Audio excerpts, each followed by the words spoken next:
नमस्कार दोस्तों, आप देख रहे हैं न्यूज वाणी, जहां मिलती है आपको सबसे तेज और सटीक खबरें। आज की 25 बड़ी खबरों में जहां एक तरफ ईरान इजरायल युद्ध ने दुनिया को हिला दिया है, वहीं भारत में बजट, किसानों, छात्रों और मौसम को लेकर बड़े अपडेट सामने आए हैं। तो बिना समय गवाए शुरू करते हैं आज की फटाफट लेकिन सटीक खबरें। इजरायल के प्रधानमंत्री बेंजामिन नेतन्याहू ने साफ कर दिया है कि ईरान और हिजबुल्लाह पर हमले जारी रहेंगे। डोनाल्ड ट्रंप से बातचीत के बाद ये फैसला लिया गया, जिससे मिडिल ईस्ट में तनाव और गहराता जा रहा है। दिल्ली में आज मुख्यमंत्री रेखा गुप्ता 1 लाख करोड़ से ज्यादा का बजट पेश करेंगी।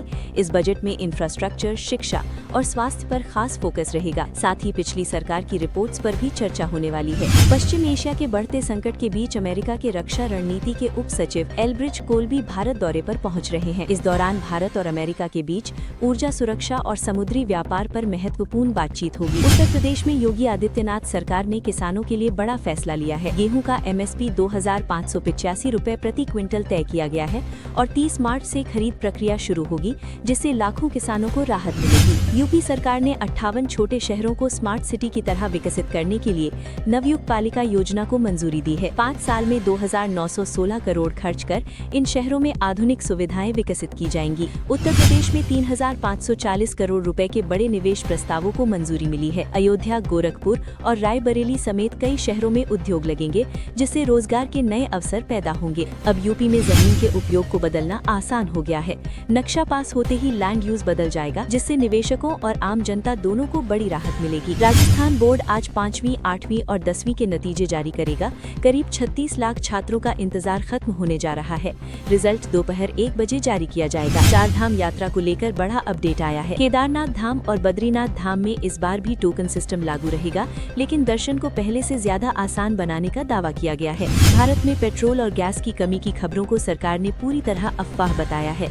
सप्लाई सामान्य है और घबराने की जरूरत नहीं है। लोगों से पैनिक बुकिंग से बचने की अपील की गई है। मिडिल ईस्ट तनाव के बीच भारत ने ऊर्जा सुरक्षा को लेकर अपनी तैयारी तेज कर दी है। सरकार लगातार स्थिति पर नजर रख रही है ताकि देश में ईंधन की कोई कमी न हो। ईरान ने अमेरिका को कड़ी चेतावनी दी है कि अगर उसके खिलाफ कार्यवाही हुई तो फारस की खाड़ी में हालात और बिगड़ सकते हैं। इससे वैश्विक बाजार में चिंता बढ़ गई है। रिपोर्ट के मुताबिक अमेरिका और इजरायल ने मिलकर ऑपरेशन एपिक फ्यूरी के तहत ईरान पर हमले की योजना बनाई थी, जिससे युद्ध और भड़क गया है। पश्चिम बंगाल में चुनाव आयोग ने नई वोटर लिस्ट जारी कर दी है। SIR प्रक्रिया के बाद पहली पूरक सूची सामने आई है, जिससे चुनावी माहौल और गर्मा गया है। हिमाचल प्रदेश में पेट्रोल और डीजल की कीमतों में बढ़ोतरी हुई है। प्रति लीटर करीब 5 रुपए तक की बढ़त दर्ज की गई है, जिससे आम जनता पर असर पड़ेगा। सोना और चांदी की कीमतों में बड़ी गिरावट देखने को मिली है। कुछ ही दिनों में सोना हजारों रुपए सस्ता हो गया है, जिससे निवेशकों की नजर बाजार पर टिकी है। बैंक ऑफ बड़ौदा ने महिलाओं के लिए UPI के जरिए लोन देने की सुविधा शुरू की है। अब महिलाएं आसानी से अपने मोबाइल से ही छोटा लोन ले सकेंगी। दिल्ली के रामलीला मैदान में आज निर्माण मजदूरों की बड़ी रैली होने वाली है। अपनी मांगों को लेकर सैकड़ों मजदूर प्रदर्शन करेंगे, जिससे ट्रैफिक पर भी असर पड़ सकता है। मौसम विभाग ने देश के कई राज्यों में बारिश और आंधी का अलर्ट जारी किया है। 70 किलोमीटर प्रति घंटे की रफ्तार से तेज हवाएं चलने की संभावना है। उत्तराखंड के पहाड़ी इलाकों में भारी बर्फबारी देखने को मिल रही है।